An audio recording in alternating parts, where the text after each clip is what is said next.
Cortisol को हम stress hormone के नाम से भी जानते हैं। तो इसका बेसिक काम ये होता है कि ये आपके पट्टों में, आपके जोड़ में जो सोजिश होती है, जो दर्द होता है, उसको कम करता है। तो वो जो स्वेलिंग का एलिमेंट है, इसी वजह से इसके इफ़ेक्ट काफ़ी रैपिड होते हैं और ये जल्दी से वहाँ पे स्वेलिंग के एलिमेंट को काफ़ी कम कर देता है।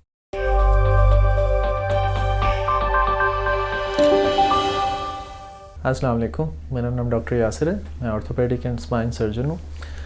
मेरे पास आजकल जो पेशेंट सबसे ज़्यादा क्वेश्चन करते हैं, स्पेशली जो पेशेंट आर्थराइटिस के साथ आते हैं, नी जॉइंट के स्पेशली और बाकी जॉइंट के अमूमी तौर पे, उनका पहला सवाल ये होता है कि डॉक्टर साहब, हमने सुना है कि घुटनों में इंजेक्शन लगते हैं और उस इंजेक्शन का कितना नुकसान है या कितना फ़ायदा है और वो कितना ज़रूरी है।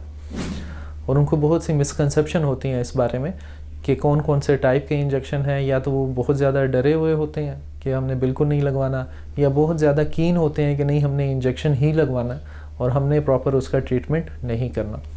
तो आज जिस टॉपिक पे हम बात करेंगे वो स्टेरॉइड्स के इंजेक्शंस हैं और वो कितने ज़रूरी हैं आपके नी के आर्थराइटिस के इलाज के तौर। सबसे पहले समझना ज़रूरी है कि इंजेक्शन होता क्या है, और इसके आम ज़बान में जो हम कहते हैं कि जी ये स्टेरॉइड का इंजेक्शन है, उसमें होता क्या। तो बेसिकली जो ड्रग यूज़ की जाती है उसको एक्चुअल नाम हाइड्रोकोर्टिसोन है।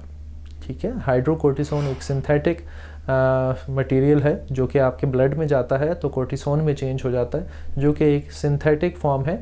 कोर्टिसोल एक नेचुरल हार्मोन होता है बॉडी में, उसकी कोर्टिसोल को हम स्ट्रेस हार्मोन के नाम से भी जानते हैं। तो इसका बेसिक काम ये होता है कि ये आपके पट्टों में, आपके जोड़ में जो सोजिश होती है, जो दर्द होता है, उसको कम करता है। तो वो जो स्वेलिंग का एलिमेंट है, इसी वजह से इसके इफ़ेक्ट काफ़ी रैपिड होते हैं और ये जल्दी से वहाँ पे स्वेलिंग के एलिमेंट को काफ़ी कम कर देता है। जो दूसरा इफ़ेक्ट होता है कॉर्टिसोन इंजेक्शन का, वो एथलीट्स में होता है और स्पोर्ट्स इंजरीज़ में होता है। किसी को फुटबॉल खेलते हुए घुटने में चोट लग गई, जब तक वो रिकवर कर रहे होते हैं तो घुटने के अंदर स्कारिंग होना शुरू हो जाती है, जिसकी वजह से उनका नी बेंड नहीं होता या स्ट्रेट नहीं होता।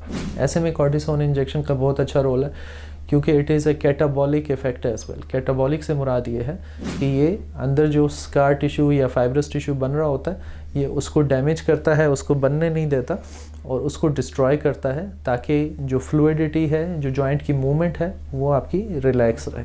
लेकिन आर्थराइटिस के पेशेंट में, जिनका टिपिकली कार्टिलेज डैमेज होता है, उसमें हम इन्फ्लेमेशन की सूरत में 1 दफ़ा या 2 दफ़ा अलाउ करते हैं, लेकिन बहुत ज़्यादा स्टेरॉइड इंजेक्शन लगाना डिस्करेज किया जाता है। उसकी रीज़न ये है कि जब भी आपका आर्थराइटिस होता है, आपका कार्टिलेज डैमेज होता है, तो आजकल की जो स्टडीज़ आ रही हैं वो कहती हैं कि कार्टिलेज हील तो होता है लेकिन काफ़ी स्लोली होता है, क्योंकि इसकी अपनी ब्लड सप्लाई नहीं होती। कार्टिलेज न्यूट्रिशन ले रहा होता है, वो इसके इर्द गिर्द जो फ्लूइड है उसमें से ले रहा होता है। तो क्योंकि स्टेरॉइड्स का एक कैटाबॉलिक इफेक्ट भी है, तो वो कार्टिलेज की हीलिंग को ज़रा स्लो कर देता है। इसलिए अनटिल एंड अनलेस बहुत ज़्यादा ज़रूरी हो, हम यूजुअली आर्थराइटिस के पेशेंट में नीज़ में स्टेरॉइड इंजेक्शन या हाइड्रोकोर्टिसोन के इंजेक्शंस को डिस्करेज करते हैं कि अनटिल एंड अनलेस बहुत नेसेसरी हो और आपके डॉक्टर स्पेसिफिकली आपको गाइड करें कि आपको ये इंजेक्शन लेना है। उसके अलावा हम यूजुअली इस इंजेक्शन को अवॉइड करते हैं।